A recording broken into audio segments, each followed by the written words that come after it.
मोदी जी, इमरान खान को शिकायत है, उन्होंने बताया कि मैं जब प्रधानमंत्री बना तो आपको फोन किया, आपसे उन्होंने कहा कि मैं पठान का बच्चा हूं, सच बोलता हूं, तो एक मौका तो उन्हें भी मिलना चाहिए।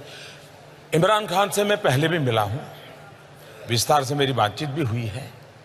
जब वो प्रधानमंत्री यानी उनकी पार्टी के सबसे बड़े नेता चुन करके आए तो मैंने टेलीफोन भी किया था, देश के एक मुखिया के नाते, और तब भी मैंने उनसे कहा था, देखिए इतना बार हमने लड़ाइयां लड़ ली, हर बार आपकी पिटाई हुई।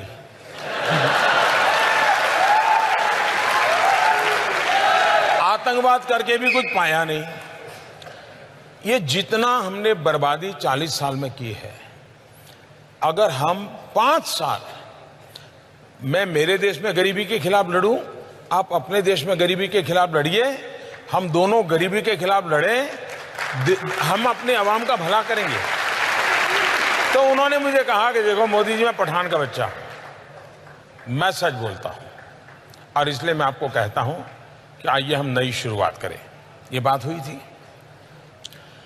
पाकिस्तान में समस्या ये मैं अनुभव से, मेरा अकेले का अनुभव नहीं है, दुनिया के देशों का अनुभव है। मैंने दुनिया के कई देश के महापुरुषों से बात की है, गल्फ कंट्रीज के, अरब राष्ट्रों के सभी नेताओं से मैंने बात की है, मैंने अमेरिका, चाइना, रशिया, उन सब से भी बात की है।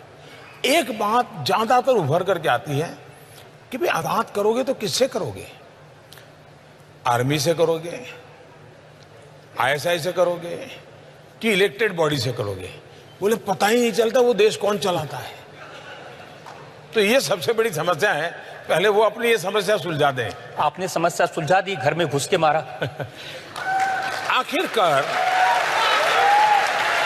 जब उनको हमने सबूत दिए, बार बार दिए, और जब घटना घटती है तो इतनी प्यार से, इतनी मीठी बात करते हैं जी, आप भी सोच लेंगे यार नहीं पाकिस्तान सुधर गया है।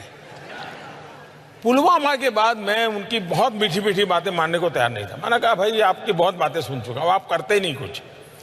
हमारे यहाँ इतने लोगों को मार दिया, आपको हमने सबूत दे दिए, हमने एविडेंस दे दिए, उनकी टेलीफोन दे दिए, सब दे दिया, लेकिन आप कहते हैं हम जांच कर रहे हैं, और 10-10 साल हो गए।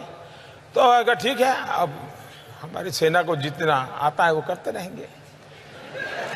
उनकी बात तो समझ आती, लेकिन हमारे यहाँ ममता दीदी हैं, बहन मायावती हैं, अखिलेश भाई हैं, राहुल भाई हैं, जितने भाई बहन हैं आपके यहाँ पर, वो सब कह रहे थे सबूत दीजिए एयर स्ट्राइक का। देश के किसी भी नागरिक को सबूत मांगने का हक है। राजनीतिक दलों के नेताओं को भी सबूत मांगने का हक है, लेकिन सबूत मानना ही उनकी जिम्मेवारी भी है। इनका प्रॉब्लम है कि मांगते रहो लेकिन मानो कुछ नहीं।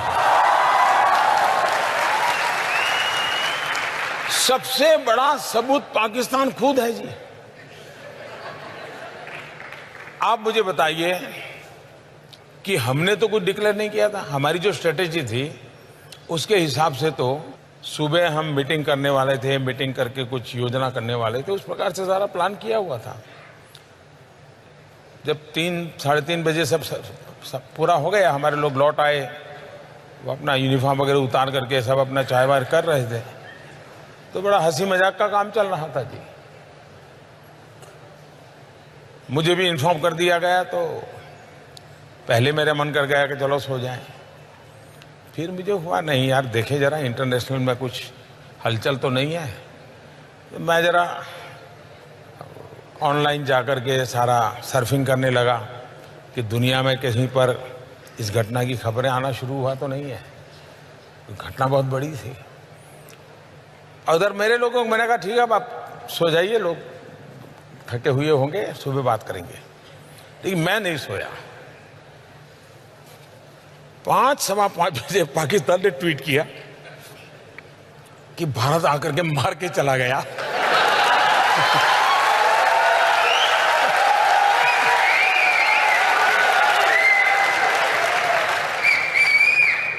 तो मैं फिर समझ गया कि मामला वो सिंपैथी गेन करने के लिए कुछ कर रहे हैं। रोना शुरू कर दिया इन्होंने। तो मैंने फिर हमारे लोगों को इकट्ठा किया और मैंने कहा भाई तुरंत बैठना पड़ेगा। तो जब रात भर जगे थे लेकिन फिर भी इकट्ठे हुए फिर परिस्थिति का मूल्यांकन किया, फिर आगे की रणनीति हम बनाते मोदी जी, रहे। ये सही है कि पाकिस्तान ने बालाकोट के उस इलाके में जंगलों में कुछ मिसाइल गिराए निशान बनाने के लिए, ताकि दुनिया को बता सकें कि भारत का निशाना चूका? ये इस विषय के जो जानकार लोग हैं, इन्होंने खोज के निकाला है कि, और जिसकी चर्चा पिछले 2-3 दिन से ज्यादा हो रही है, इस सब्जेक्ट के एक्सपर्ट हैं, उन्होंने कहा भाई अब उनके लिए मुसीबत थी कि भारत ने आकर के यहाँ किया है तो ये सिद्ध हो जाता था कि यहाँ टेररिस्ट कैंप था, क्योंकि इतने बड़ी पहाड़ी में घने जंगल में एक अकेली इकलौती बिल्डिंग और जिसमें भी 600 लोगों की रेसिडेंशियल एकोमोडेशन, तो हर किसी को सवाल उठता है कि क्या था। इसलिए इनके लिए इसको छुपाने के लिए कोई न कोई रास्ते ढूंढने ही पड़ेंगे। पाकिस्तान के लिए दोनों तरफ से मौत है।